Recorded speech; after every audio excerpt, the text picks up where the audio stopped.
Viewers, আসসালামু আলাইকুম। সবাই কেমন আছেন? আশা করছি সবাই ভালো আছেন।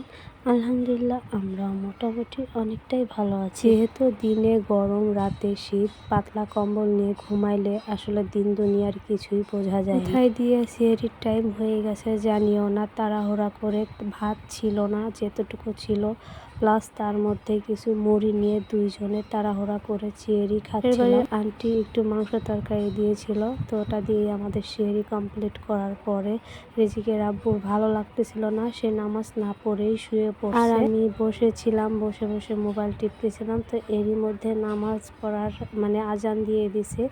আমি হেজাবটা পরে তারপরে জায়নামাজটা বিছিয়ে চলে গেলাম অজু করার জন্য। আসলে এখানে একটু দেরি হয়েছিল, তার কারণ হচ্ছে বাহিরের থেকে আমাদের অজু করার সিস্টেম, যার জন্য একটু লেট হয়ে গেছে। অজুটা করা ভয় ভয় করতেছিল, তো আমি অজু করে চলে আসলাম। এখন হচ্ছে আমি নামাজ পড়ব। তো আসলে আমাদের মতো মধ্যবিত্ত যারা, তারা ডাইনিংয়ে হাজার হাজার খাবার নিয়ে তারপরে শো আপ করে দেখানোর মতো ওইরকম অ্যাবিলিটি আমাদের নাই। তো আমরা যতটুকু চেষ্টা করি খাবার খেয়ে ওটুকু আপনাদের সাথে শেয়ার করি। তো এর মধ্যে হচ্ছে আমার নামাজ পড়া কমপ্লিট হয়ে গেছে। আমি নামাজটা পড়ে এখন চলে যাব শোয়ার জন্য। তো জায়নামাজটা নিয়ে রাখবো ওই রুমে।